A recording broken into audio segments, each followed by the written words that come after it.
کیا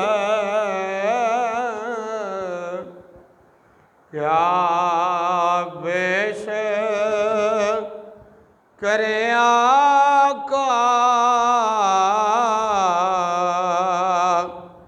کیا چیز ہماری ہے،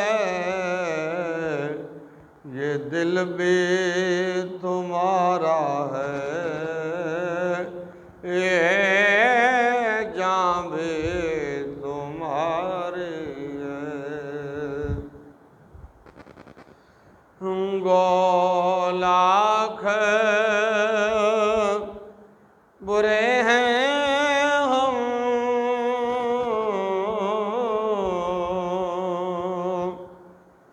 کہلاتے تمہارے ہیں،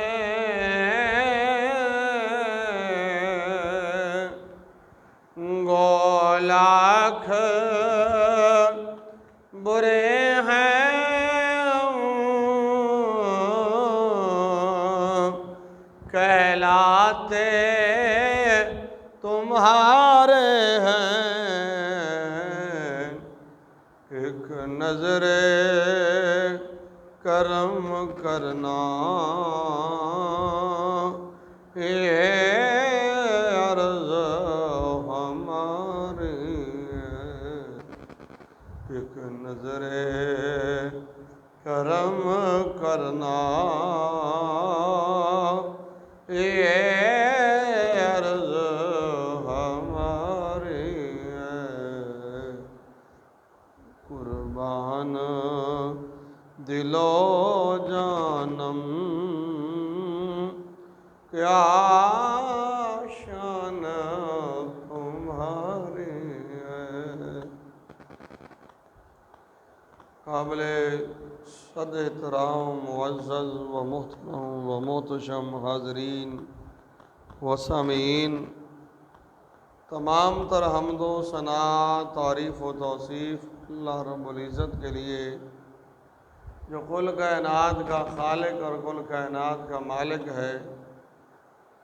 ان گنت لامحدود کروڑوں درود آقا انعامدار مدنی تاجدار حبیب گردگار حضرت محمد رسول اللہ صلی اللہ علیہ وسلم کی ذات بابرکات پر، جن کے وسیلہ سے رب کائنات نے بے شمار نعمتیں عطا فرمائی۔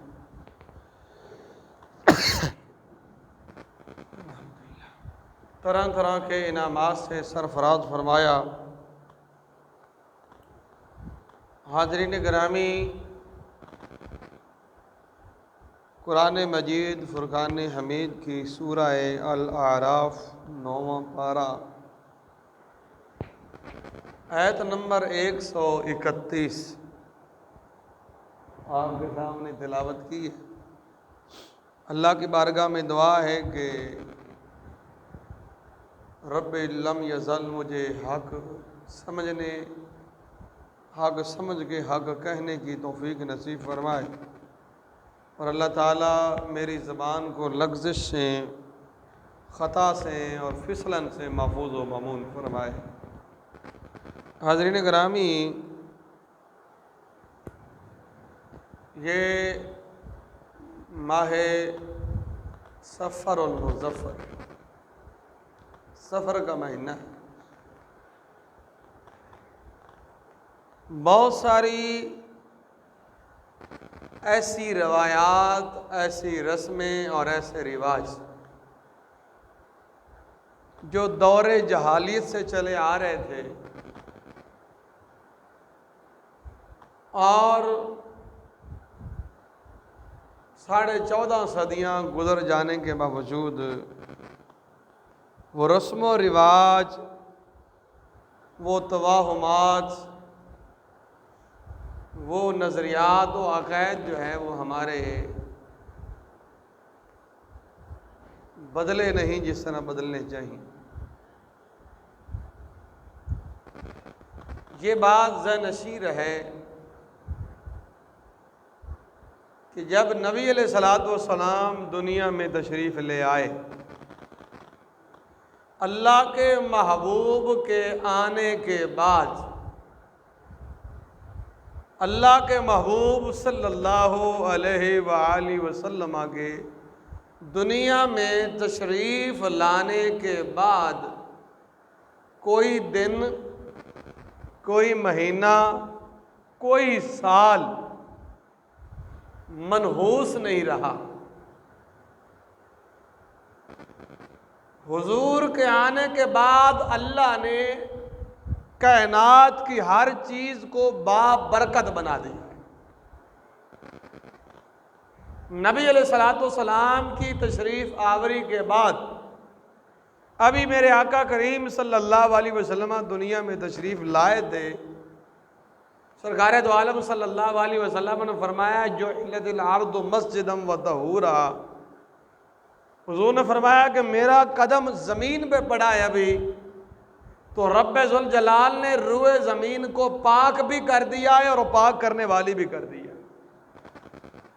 محبوب کریم صلی اللہ علیہ وسلم کی تشریف آوری کے بعد، حضور کے دنیا میں تشریف لانے کے بعد دنوں کی، راتوں کی، مہینوں کی، سالوں کی ساری نحوستیں ختم ہو گئی ہیں۔ حضور نے ہر دن کو بابرکت بنا دیا، ہر لحظے کو بابرکت بنا دیا، ہر گھڑی کو بابرکت بنا دیا، ہر مہینہ بابرکت بن گیا اور ہر سال بابرکت بن گیا۔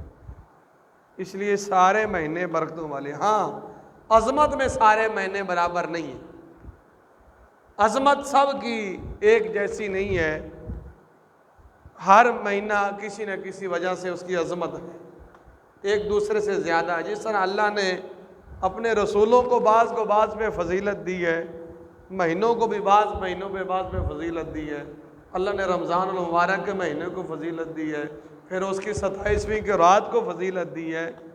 فضیلت ہونا یہ علیحدہ چیز ہے، لیکن کسی مہینے یا کسی رات کا منحوس جاننا یہ شریعت میں کہیں بھی جائز نہیں ہے۔ حضور کی تشریف آوری کے بعد ہر چیز کی نحوست ختم ہو گئی، ہر چیز برکت والی ہو گئی۔ ہمارے ہاں جو دور جاہلیت سے رواج چلتا آ رہا تھا، آج بھی وہ رواج امت مسلمہ کے اندر پایا جا رہا ہے۔ عقیدے، اعتقادات بڑے کمزور ہیں لوگوں کے، اور خاص کر کے یہ خطہ ہندوستان کا تو توہم پرستی میں بہت زیادہ آگے نکلا ہوا تھا۔ بہت ساری چیزیں تو ہمیں ہندو دھرم سے ملی کیونکہ اکٹھے رہے، اور وہی نظریات اور وہی توہمات ہماری قوم کے اندر بھی پائے جاتے ہیں۔ بہت سارے لوگ سفر کے مہینے کو، آج ہم نے اسی پہ بات کرنی ہے کہ سفر کے مہینے کی شرعی حیثیت کیا ہے۔ سب سے پہلے ہم قرآن سے دیکھتے ہیں، پھر حدیث سے دیکھیں گے کہ کیا کوئی چیز منحوس ہونا یہ مسلمانوں کا عقیدہ ہے، کسی چیز کو منحوس سمجھنا، یا کافروں کا عقیدہ ہے۔ اللہ رب العزت نے سورہ الاعراف 9واں پارہ آیت نمبر 131 اللہ فرماتا ہے فَإِذَا جَاءَتْهُمُ الْحَسَنَةُ، جب ان کافروں کے پاس جو موسیٰ علیہ السلام کی قوم کے بنی اسرائیل تھے، ان کے پاس کوئی نیکی آتی، انہیں کوئی نیکی ملتی، اچھائی ملتی، ان کا فائدہ ہوتا،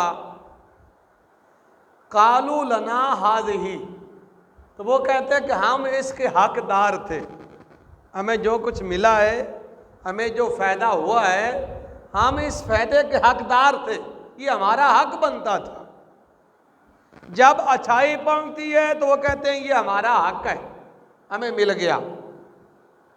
وَإِن تُصِبْهُمْ سَيِّئَةٌ، اور جب انہیں کوئی تکلیف پہنچتی، برائی پہنچتی، اللہ فرماتا ہے یطیروا بموسیٰ ومن معہ، تو وہ کہتے نعوذ باللہ من ذالک، موسیٰ علیہ السلام سے کہتے کہ یہ جو ہمیں تکلیف آ رہی ہے نا جی، یہ تکلیف ہمیں آپ کی وجہ سے آ رہی، اور جو لوگ آپ کے ساتھ ہیں ان کی وجہ سے آ رہی ہیں، نعوذ باللہ من ذالک، نقل کفر نہ باشد۔ وہ کہتے تھے کہ آپ منحوس ہیں اور آپ کے ساتھ والے لوگ منحوس ہیں۔ اللہ معاف فرمائے، تو اس لیے ہمیں یہ تکلیف پہنچ رہی ہے، اس لیے ہمیں یہ کچھ ہو رہا ہے۔ اللہ فرماتا ہے الا خبردار سن لو، انما طائرہم عند اللہ، فرمایا ان کی نحوست ان کے اللہ کے پاس ہے۔ یہ نحوست ان کی اپنی وجہ سے ہے، اور اللہ نے ان کی نحوست ان کے مقدر میں لکھی ہوئی تھی، یہ اللہ کے پاس ان کے لیے لکھی ہوئی تھی۔ یہ موسیٰ علیہ السلام اور ان کے ساتھیوں کو تو اللہ نے بابرکت بنایا ہے، ان کی وجہ سے تو رحمتیں ہوتی ہیں، کرم نوازیاں ہوتی ہیں۔ یہ نحوست جو ہے ان کی اپنی وجہ سے ہے، اور اللہ نے ان کے کرتوتوں کی وجہ سے ان کے مقدر میں لکھی ہوئی تھی۔ وَلَٰكِنَّ أَكْثَرَهُمْ لَا يَعْلَمُونَ، فرمایا لیکن ان میں سے اکثر لوگوں کو اس بات کا علم نہیں ہے۔ لہٰذا کسی شخصیت کو، کسی مہینے کو، کسی رات کو، کسی سال کو ناس جاننا، منحوس جاننا، یہ کمزور ایمان اور کفار کا عقیدہ ہے۔ مسلمانوں کے لیے سارے دن بابرکت ہیں، ساری راتیں بابرکت ہیں، سارے مہینے بابرکت ہیں، سارے سال ہی بابرکت ہیں۔ نبی علیہ السلام کی تشریف آوری کے بعد اللہ نے ساری چیزوں میں برکتیں ہی برکتیں رکھ دی، رحمتیں ہی رحمتیں رکھ دی ہیں۔ یہ دور جہالیت میں ایسا ہوتا تھا، آپ نے پڑھا ہوا ہے اور سنا ہوا ہے، جب مصر فتح ہوا تو وہاں حضرت عمر بن عاص نے رضی اللہ تعالیٰ عنہ، انہوں نے حضرت عمر رضی اللہ تعالیٰ عنہ کی خط لکھا تھا ان کی جانب کہ یہ لوگ مصر والے کیا کرتے تھے، دریائے نیل کے اندر ہر سال ایک جوان لڑکی کو قربان کرتے تھے۔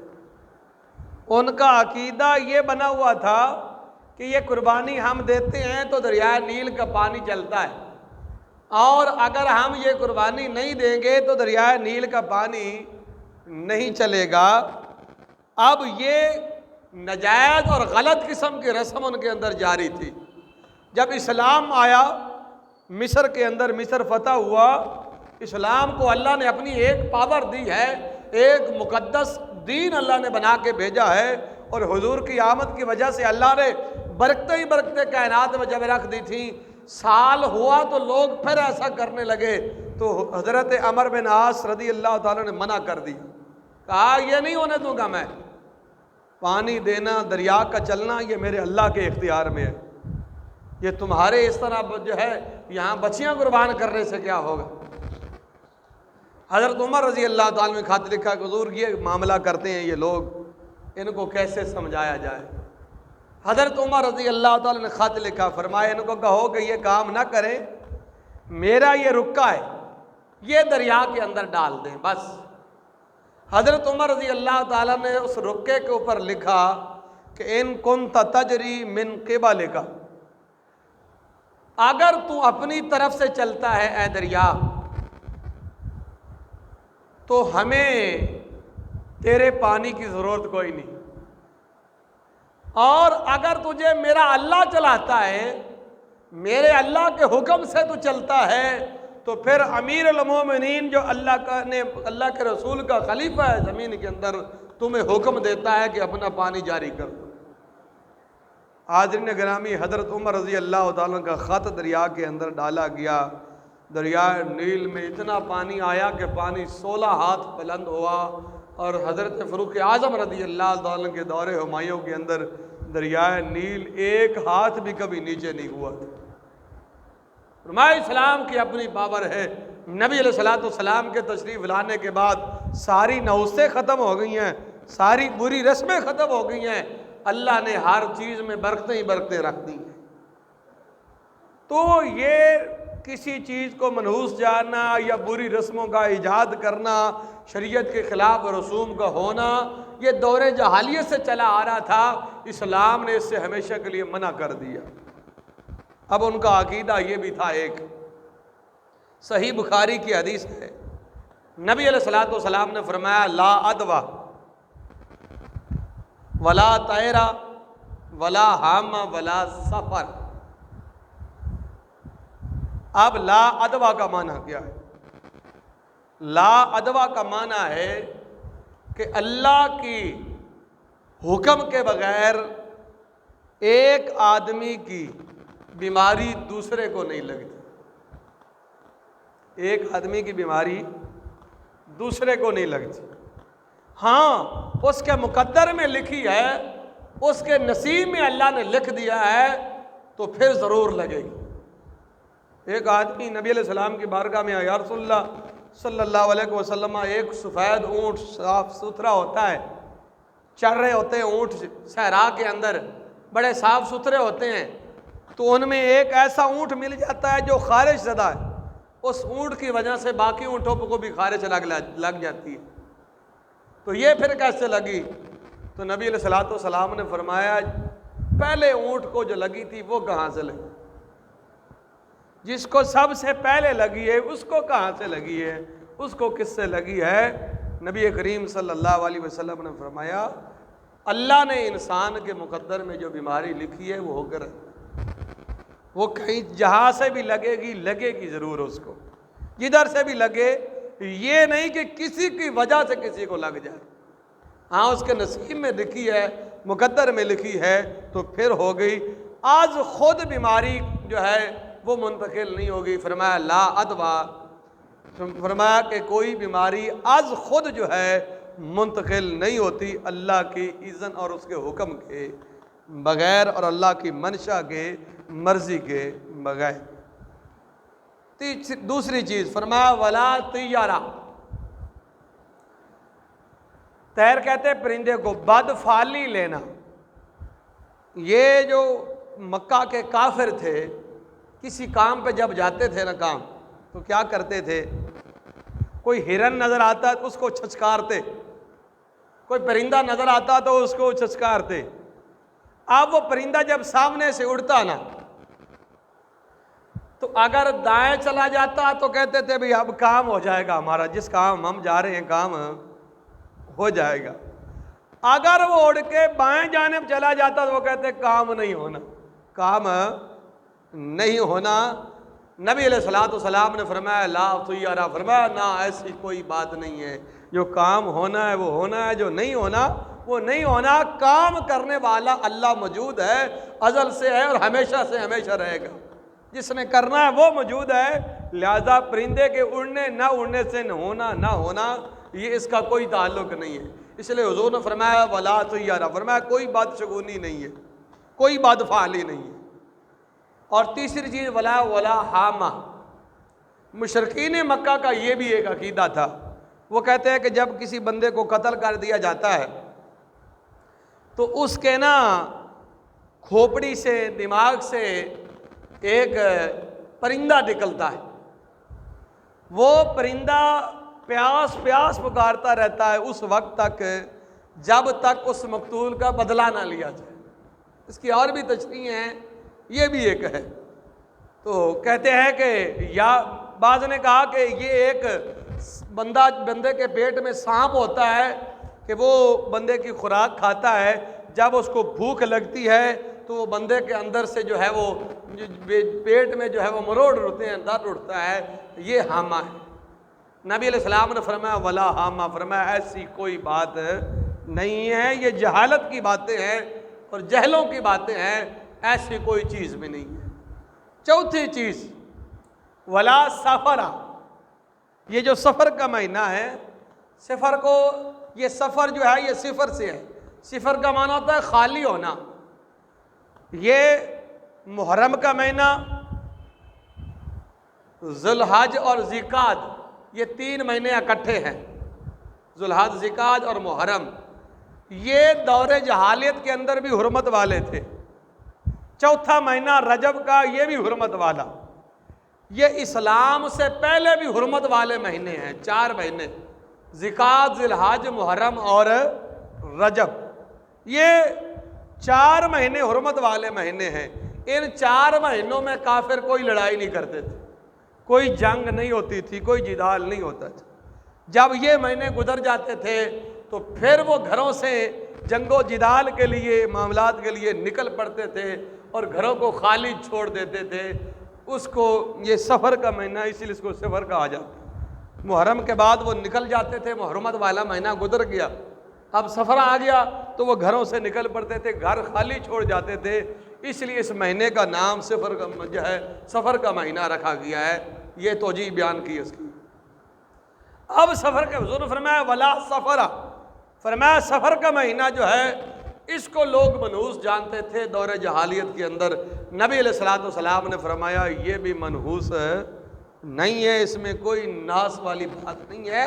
جب حضور آ گئے تو اس کے بعد کیا رہ گیا؟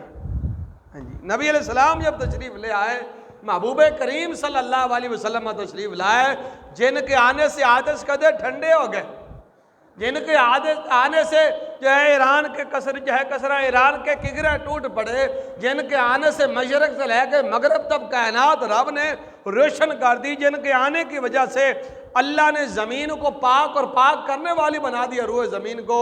ان کے آنے کے بعد کسی بھی نوست کا تصور کرنا یہ ایمان کی کمزوری اور عقیدے کی کمزوری. حضور تشریف لے آئے تو سب کچھ ساری نوستیں ختم ہوگی. نبی علیہ السلام نے فرمایا ولا سفر، فرمایا سفر کا مہینہ جو ہے یہ منحوس نہیں ہے. جس طرح باقی مہینے ہیں اسی طرح یہ بھی مہینہ ہے. اب ہمارے ہاں آج بھی 14 صدیاں گزر جانے کے بعد بھی ہمارے ایمان اس لیول پہ نہیں پہنچے. ابھی لوگ ڈرتے ہیں سفر کے مہینے میں شادی نہیں کرنی، جی منگنی نہیں کرنی، ٹوٹ جائے گی، شادی نہیں کرنی، کچھ ہو جائے گا، گڑبڑ ہو جائے گی، کوئی کام کاروبار شروع نہیں کرنا. اتنے کمزور، اتنے کچے عقیدے اور کتنے کچے ایمان لوگوں کے کہ لوگ ڈرتے ڈرتے اس مہینے کا گزرے یہ مہینہ، اگلا مہینہ ہے تو پھر ہم شادیاں جو ہیں وہ کریں گے، پھر معاملات کریں گے. اور یہ بات ذہن میں رکھنا، اللہ فرماتا حضور فرماتے ہیں کہ اللہ فرماتا ہے انا عند ظن عبدی، کہ میں اپنے بندے کے گمان کے قریب ہوں، میرا بندہ جیسے سوچتا ہے میں ویسے کر دیتا. بہت ساری آپ بندے کو تو مجھے تو بخار ہو رہا ہے تو اس کو بخار ہو جاتا. بندے کی سوچ ہوتی ہے، بندے کی سوچ کے اس کے جسم پر اثرات ہوتے ہیں. وہ بات آپ نے سنی ہوگی کہ وہ کوئی استاد صاحب تھے، چھٹی نہیں کرتے تھے، روز بچوں کو پڑھاتے. کسی شرارتی بچے نے کہا یار عرصہ ہی ہو گیا چھٹی کوئی نہیں کر رہا استاد، تو ایسا کریں کہ کوئی استاد جی کو مکھن لگائیں تو چھٹی کریں. کیا کریں؟ اس نے کہا جس نے وضو کروانا ہے نا استاد جی کو، وہ بندہ کہہ دے کہ استاد جی آج بڑے کمزور روپیہ لگ دے، بڑے کمزور لگ رہے ہو. دوسرا جانے جب سبق سنانے جائے تو وہ کہے استاد جی آپ کا رنگ نہ پیلا لگ رہا. تیسرا جائے تو وہ کہے استاد جی آپ کی ناک پیچھے کی جانب، آنکھیں پیچھے کی جانب کھینچی ہوئی ہیں. 2-4 ایسی باتیں کرو استاد چھٹی کر دے. وضو کروایا، وضو والے نے وہ بات کر دی، سبق والے نے دوسری بات کر دی، اگلے نے تیسری بات کر دی، اگلے نے چوتھی بات کر دی.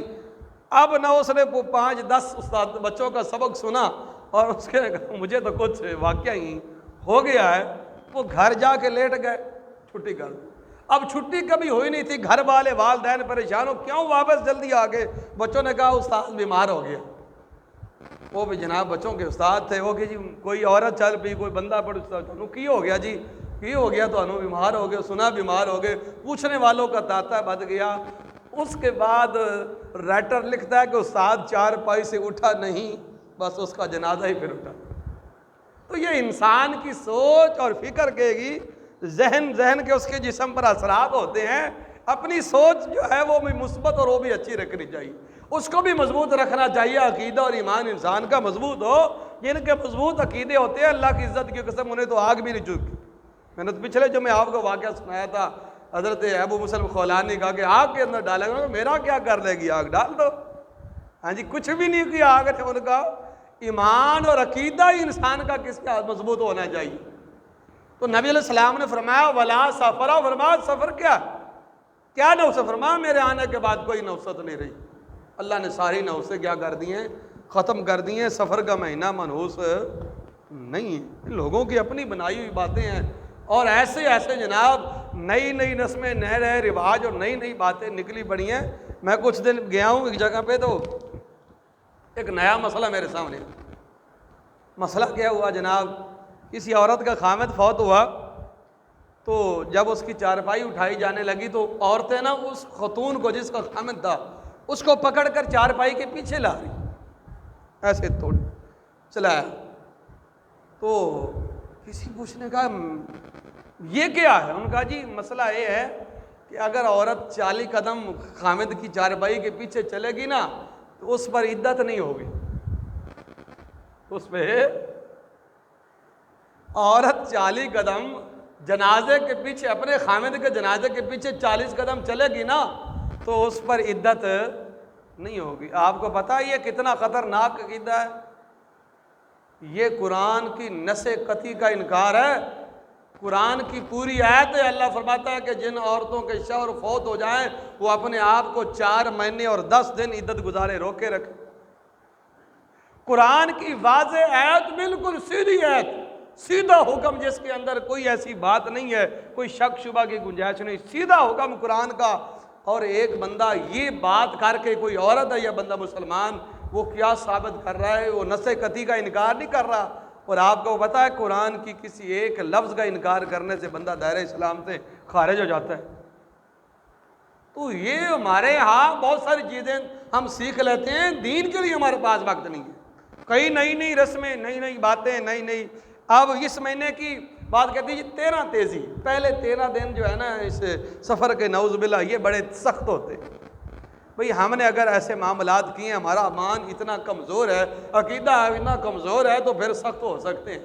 اگر ہمارا ایمان مکمل ہے، پورا ہے تو کیا ہو سکتا ہے؟ جب حضور فرما رہے ولا سفرا تو پھر کیا تھے 13 تیزی کیا ہوئی؟ جو ہم نے ہندوؤں سے سنا، جو ہم نے مشرکین سے سنا، وہ ہم نے ذہنوں میں بٹھا لی. اس کے پہلا 13 دن شادی نہیں کرنی، یہ بڑا سخت ہوتا ہے. اس کے پہلے 13 دن جو ہے وہ بڑے سخت ہوتے ہیں جناب سفر کے. اس میں فلاں نہیں کرنا، فلاں کام نہیں کرنا. کہتے ہیں جی فلاں وقت جھاڑو نہیں دینا، فلاں وقت جھاڑو نہیں دینا. جی وہ روزی ختم ہو جاتی، روزی. لو جی جوتی پہ جوتی چڑھ گئی ہے، کیا ہو گیا جناب؟ کہتے ہیں جی انہوں سفر پہ گیا. انہوں کی ہو گیا؟ کدھری دور دا سفر پہنا ہے، پہنڈا پہنا ہے، اس کی جوتی پہ جوتی چڑھی ہوئی. کوئی باتیں کرنے والی؟ مسلمان ہیں ہم، کون سی عقیدے؟ اور چاند گرن جو سورج گرہن لگ گیا تو حاملہ عورتوں کو اٹھا کے جناب وہ ایسے ٹرو ایسے ٹرو. اگر تم لیٹ گئی تو بچے کا ہاتھ پاؤں گیا. اور پکا ذہن لوگوں کا بنا ہوا ہے، کوئی بچہ معذور ہے تو وہ کہتے ہیں اس کو چاند لگا گرہن. حالانکہ نبی علیہ السلام نے اس بات کی سخت نفی فرمائی. اللہ نے فرمایا یہ اللہ کی نشانیوں میں سے نشانی ہے، اس کا کسی کے ساتھ کوئی تعلق نہیں. جناب چاند گرہن لگا ہوا ہے، سورج گرہن، عورتوں کو جناب یہ حاملہ ہے اس کو جناب ادھر رہ جاؤ، ادھر جاؤ، بیٹھنا نہیں ہے. کیوں جی؟ بچہ کا جو ہے وہ ایک طرف اس کی جو ہے وہ ضائع ہو جائے گی. کالی بلی راستہ کاٹ گئی جناب. وہ ہندوؤں کا عقیدہ ہمارے اندر آ گیا، کالی بلی راستہ کاٹ فلاں ہو گیا. یہ جوتی پہ جوتی چڑھ گئی، اس وقت جھاڑو نہیں دینا، اس وقت ٹانگ پہ ٹانگ نہیں رکھنا، فلاں نہیں کرنا.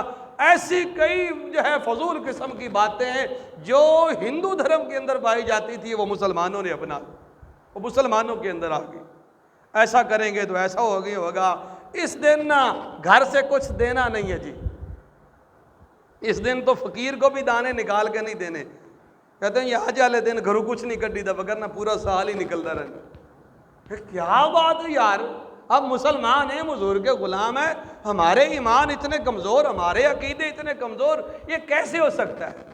جب اللہ تعالیٰ قرآن مجید فرقان حمید میں فرما رہا ہے کہ لوگوں کہ جو کچھ بھی تمہیں پہنچ رہا ہے وہ تمہارے اللہ کی طرف سے ہے، یا پھر ایسا کہ تمہارے جو ہے جو کچھ بھی وما اصابکم من مصیبت، جو تمہیں مصیبت پہنچ رہی ہے فبما کسبت ایدیکم، تمہارے اپنے کرتوتوں کی وجہ سے پہنچ رہی ہے، یا پھر تمہارے اوپر جو ہے وہ آزمائش ہے، یا تمہارے شامت اعمال ہے، یا تمہاری جو ہے آزمائش ہے. تیسری تو بات ہی کوئی نہیں ہے، تیسری تو بات ہی کوئی نہیں.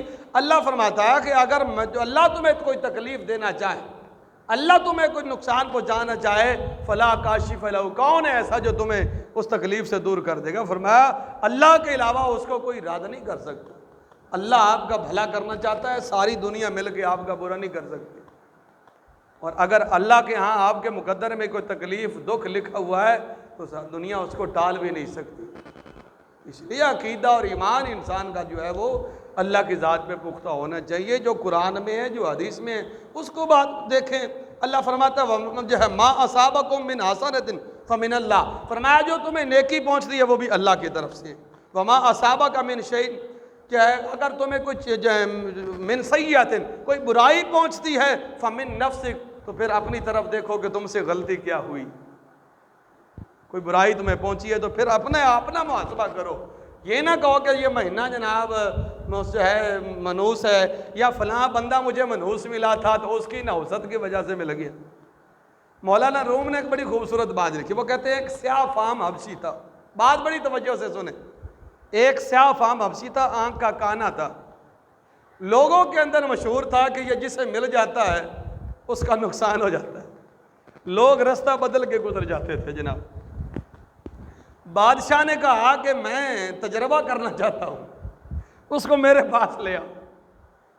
اس سیاہ فام کالے حبشی کو کانے کو پکڑ کر لایا گیا. دروازہ کھولا گیا تو سامنے بادشاہ آگے گزرا تو بادشاہ کی اس کے چہرے پہ نظر پڑی تو بادشاہ نے پاؤں میں جوتی ڈالنی چاہی. جب جوتی ڈالنی چاہی تو جوتی میں تھا بچھو. وہ بچھو اس کو لڑ گیا. بادشاہ کو بڑا غصہ. اس نے کہا بندہ تو واقعی بڑا منحوس ہے، بندہ تو واقعی بڑا منحوس ہے، وہ مجھے بچھو لڑ گیا. اس نے کہا اس کو قید میں ڈالو. 2 مہینے اس کو قید میں ڈال دیا گیا، مارا پیٹا گیا. بادشاہ نے کہا اس منحوس کو ملک سے باہر نکال دو. اس کو جلا وطن کر دیا گیا، جلا وطن کر دیا گیا. اب وقت گزر گیا اور اللہ اچھے مشیر اچھے وزیر ہر کو دے جو بندے کو بتائیں کہ تیرے اندر یہ غلطی ہے. اور سارے یس کہنے والے جو ہیں وہ خطرناک ہوتے ہیں. ہاں، جو غلطی آپ کو دوست اپنا بتاتا ہے اس کو خوش دلی سے قبول بھی کیا کریں، وہ آپ کا خیر خواہ ہے. سارے بندے آپ کے دشمن نہیں ہوتے جو آپ کے تنقید کرنے والے ہوں، کچھ آپ کے خیر خواہ بھی ہوتے ہیں. اس وزیر نے کہا کہ جناب بادشاہ سلامت، اگر جان کی امان پاؤں تو ایک بات کروں. اس نے کہا جی ضرور کریں، کیا بات ہے؟ کہا بادشاہ سلامت جب دروازہ کھلا آپ نے اس حبشی کو دیکھا، حبشی نے آپ کو دیکھا. آپ دونوں میں سے منحوس کون ہے؟ آپ دونوں میں سے منحوس کون ہے؟ تو بادشاہ کو نا منحوس تو وہی تھا جس کی وجہ سے مجھے بچھو لڑ گیا.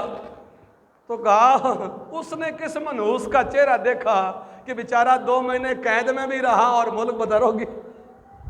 تو کیا ایسا نہیں ہو سکتا کہ اس نے آپ کا چہرہ دیکھا اور آپ کا منحوس چہرہ دیکھنے کے بعد بیچارے کو 2 مہینے کی سزا جیل بھی کاٹنی پڑی اور ملک بھی چھوڑنا پڑا؟ تو منحوس آپ ہوئے یا منحوس وہ ہوا؟ بادشاہ نے کہا یار گل صحیح کی تھی، بات تو ٹھیک ہے بھئی، اس نے میرا چہرہ دیکھا 2 مہینے کی، وہ یہ بھی سوچ سکتا ہے کہ 2 مہینے کی سزا مجھے مل گئی. قید کا کہ دین بھی بڑا ہوتا ہے. پھر جلا وطن بھی کر دیا گیا مجھے. تو یہ بھی ہو سکتا ہے کہ اس نے میرا چہرہ دیکھا تو میری نوزت پڑی. کہا یہ تو غلط بات ہے. جو رب نے کس کے مقدر میں جس وقت لکھا ہے وہی ہونا ہے. اللہ کی مرضی کے بغیر کچھ بھی نہیں ہوتا. اللہ کی مرضی کے بغیر کچھ بھی نہیں ہو سکتا. پھر اس بادشاہ نے اپنی، مولانا روم فرماتے ہیں کہ اعلان کروا دیا تھا. اس نے کہا کہ جناب میری حکومت میں آئندہ کوئی بندہ کسی کو منحوس نہیں کہے گا. دلہن بیاہ کے لے آئے ہیں، کیا ہوگے جی؟ اس کے آنے سے پہلے گھر میں بڑی خوشحالی تھی، بڑی خوشحالی تھی. جو ہی ہم بیاہ کے لے آئے ہیں سورا فوت ہو گیا، سسر فوت ہو گیا. کاروبار تھا اس میں گھاٹا بڑھ گیا. یہ منحوس جب سے ہمارے گھر میں آئی ہے ہم تو جناب رہ گئے. کیا تم نے اپنی لکھی ہوئی تقدیر کے کاغذ پڑے ہوئے تھے کہ یہ ایسا نہیں ہو سکتا کہ اللہ نے لکھا ہوا تیرے مقدر میں ایسا تھا کہ فلاں دن فلاں وقت میں تیرے برے کام دن جو ہے وہ شروع ہو جائیں گے؟ تو کیا ایسا نہیں ہو سکتا اس مالک نے پہلے لکھ دیا ہو؟ وہ مالک ہے جو چاہے کر سکتا ہے. جب چاہے بادشاہوں کو گدا بنا دے، گداؤں کو بادشاہ بنا دے. تو یہ کیوں نہیں سوچا کہ ہمارے مقدر میں رب نے لکھا تھا کہ آج کے دن کے بعد فلاں دن سے فلاں دن ہمارے برے حالات جو ہے وہ شروع ہو جائیں گے. اللہ فرماتا ہے تلک الایام نداولها بین الناس، کہ ہم لوگوں کے درمیان دن پھیرتے رہتے ہیں، اچھے بھی آتے ہیں برے بھی آتے ہیں. تو اس میں کون سی بات ہے کہ اس کے آنے سے آپ کو ہوا؟ یہ کیا اللہ جو کلمہ پڑھنے والا رسول اللہ صلی اللہ علیہ وسلم کا غلام ہے، جو لا الہ الا اللہ محمد رسول اللہ پڑھتا ہے، وہ منحوس کیسے ہو سکتا ہے؟ تو ہمارے ہاں جی جب سے ہم یہ بہو بیاہ کے لے آئے ہیں اس وقت سے ہمارے حالات خراب ہو گئے. اتنے کمزور ایمان، اتنے کمزور عقیدے ایک مسلمان کے، حضور کے غلام کے. یہ کیسے ہو سکتا ہے کلمہ پڑھنے والا ایسی گھٹیا اور غلط سوچ ہندوؤں والی اور مشرکوں والی جو ہے وہ اپنے سامنے لکھے، جو اس کا اللہ کی ذات پہ بھروسہ نہیں ہے کہ ساری باتیں میرے مالک کے اختیار میں ہیں، جو وہ چاہے کر سکتا ہے جس جب چاہے. اب سب جو سفر کے مہینوں کی ہم بات کر رہے ہیں جناب، سفر میں یہ وہ فلاں کی جناب طلاق ہوگی، کہندے کیوں اسی روکیا سی جی سفر ہے شادی نہیں کرنی، انہاں پھر بھی کر لے. ان کی ہو گیا جناب طلاق ہو گیا. تو کیا جو سفر کے علاوہ شادیاں ہوئی ہیں کوئی طلاق نہیں ہوئی اس کی؟ کوئی بات ہے یار سوچنے والی. جو سفر کے علاوہ شادی ہوئی ہیں، جو ربیع الاول میں ہوئی ہیں، جو عید جو ہے شوال میں ہوئی ہیں، جو ذیقعدہ میں ہوئی ہیں، ذی الحج میں ہوئی ہیں، ان کی کسی کی طلاق نہیں ہوئی، بس اس کی ہوگی بیچارے کی. کیسی بات ہے یار، مسلمان ہو کر ہمارے عقیدے کیوں اتنے کمزور ہوتے جا رہے ہیں؟ اور خاص کر کے ہمارے گھر میں خواتین نے تو ہمارا بیڑا ہی فرق کیا ہوا ہے. یہ جوتی پہ جوتی چڑھ گئی، لو جی سفر پہ گئی، آج یہ ہو گیا جناب، یہ ہو جائے گا، جھاڑو یہاں نہ رکھو جناب، یہ ہو جائے گا، فلاں کام نہ کرو، یہ ہو جائے گا. یہ کس نے کرنا ہے؟ کیا اتنا بھی جو ہے مشرکین والے یہ عقیدے ہیں مسلمان کا؟ یہ آپ سفر میں کس کا نکاح؟ تاریخ پڑھیں. حضرت صفیہ کا نکاح میرے آقا کریم صلی اللہ علیہ وسلم سے سفر کے مہینے میں ہوا تھا، اور کائنات کا خوبصورت ترین جوڑا حضرت علی المرتضیٰ شیر خدا اور حضرت فاطمہ الزہرا رضی اللہ تعالی عنہا کا نکاح بھی سفر میں ہوا تھا، بہت ساری روایات کے مطابق. اور اسلام کے دو سپر پاور جرنیل عمر بن عاص اور خالد بن ولید رضی اللہ تعالیٰ عنہ سفر کے مہینے میں اسلام لے آئے تھے. کسرا ایران فتح ہوا اور کسرا کے محل کے اندر جمعہ کی نماز حضرت سعد بن ابی وقاص نے سب سے پہلے جمعہ مصر جو ایران کے اندر فتح کر کے قائم کیا تھا. یہ سفر کا مہینہ تھا. آذربائیجان فتح ہوا، یہ بھی سفر کا مہینہ تھا. اگلی بات آپ کو پتہ، یہ پاکستان کی قرارداد جب پیش ہوئی تو وہ سفر کا مہینہ ہی تھا. آپ کا پاکستان جب قرارداد پیش ہوئی ہے جی، جس پر پاکستان بنا 7 سال کے بعد، یہ بھی سفر کا مہینہ تھا. 1300 غالباً 65 جب 50 تھا، سفر کا مہینہ تھا. اس کو بھی آپ تاریخ دیکھیں. اور سفر کے مہینے میں آپ دیکھیں تو صحیح کتنے عظیم کام جو ہوئے ہیں وہ سفر کے مہینے میں ہوئے ہیں. عظیم لوگ سفر کے مہینے میں اسلام لے آئے، عظیم فتوحات سفر کے مہینے میں ہوئی، عظیم جوڑے جن کی شادیاں ہوئیں وہ سفر کے دن ہوئے. یہ سفر کے مہینے کی ساری باتیں ہیں. اور ہمارے ہاں کیا کہتے ہیں جی سفر میں ایسا نہیں ہوگا، سفر کا مہینہ فلاں ہو گیا، یہ ہو گیا، یہ باتیں. اب ایک دفعہ نا امام احمد رضا بریلوی رحمۃ اللہ علیہ وہ گئے، علم نجوم کے بڑے ماہر تھے، محمد حسین میرٹھی، ان کے پاس گئے. ان سے کہنے لگے کہ یہ بتاؤ کہ ذرا زیچہ بناؤ نا بارش کے حوالے سے، ستارے کیا کہہ رہے ہیں. انہوں نے کہا جی یہ جو ستارہ جس جگہ پر ہے یہ بارش بیان کر رہا ہے کہ فلاں وقت میں بارش ہوگی. آپ نے کہا کہ اس کا مطلب ہے کہ یہ ستارے کے اثر سے ہوگی، اس ستارے کو پیدا کرنے والے کا تو کوئی دخل نہیں. اور جی ستارہ اس جگہ بتا رہا، سامنے گھڑیال لگا ہوا تھا، گھڑی کا ٹائم کیا ہوا ہے؟ کہا جی 12 بجے ہیں. آپ گئے اور سوئی کو پکڑا اور کھینچ کر پیچھے 11 پہ کر دیا، کھینچ کر 11 پہ کر دیا. کہا یہ میرے اختیار میں ہے، میرے اختیار میں تھا، میں نے 12 کو 11 بنا دیا، 12 کو 11 بنا دیا. جس نے کل کائنات کو پیدا کیا ہے، جو کل کائنات کا خالق ہے، کل کائنات کا مالک ہے، اس کا کوئی اختیار اس کا کوئی اختیار نہیں. وہ جب چاہے جو وقت، جب چاہے بارش برسائے، جب چاہے دھوپ نکال دے، جب چاہے وہ بادل لے آئے، وہ چاہے تو جو ہے کڑکتی دھوپ کے اندر بارش برسا دے، اس کو کوئی پوچھنے والا ہے؟ میں اپنا عقیدہ، اپنا ایمان اپنے خالق، اپنے رازق اور اپنے مالک کے اوپر پورا رکھو.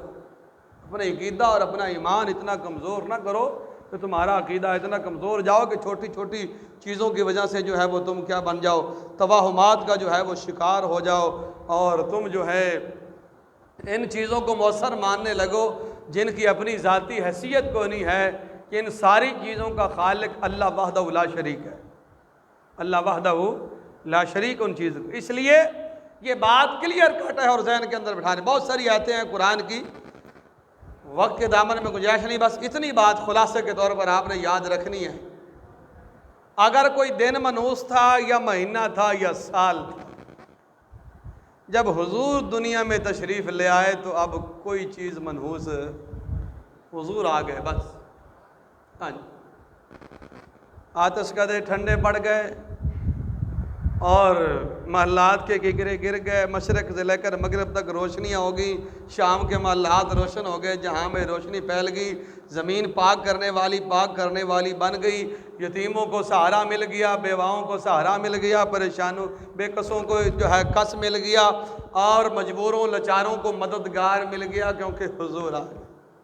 اور سرکار کے آنے کے بعد کسی قسم کی کوئی نحوست نہیں رہی، ہر دن برکت والا ہو گیا، ہر لحظہ، ہر لمحہ، ہر گھڑی، ہر ہفتہ، ہر مہینہ، ہر سال برکت والا ہو گیا کہ میرے آقا حضور تشریف لے آئے ہیں، نبی علیہ الصلوۃ والسلام تشریف لے آئے۔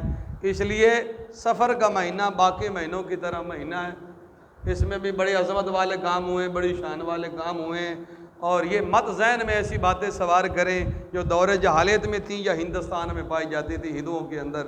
ہم مسلمان ہیں، حضور کا کلمہ پڑھنے والے ہیں، ان چھوٹی موٹی چیزوں پر جی میری آنکھ پھڑک رہی ہے، میری تلی میں کھلجری ہو رہی ہے، فلاں ہو رہا ہے، پیسے آئیں گے، پیسے جائیں گے، کسی کا دیدار ہوگا، یہ ہمارے ذہنی اختراعات ہیں۔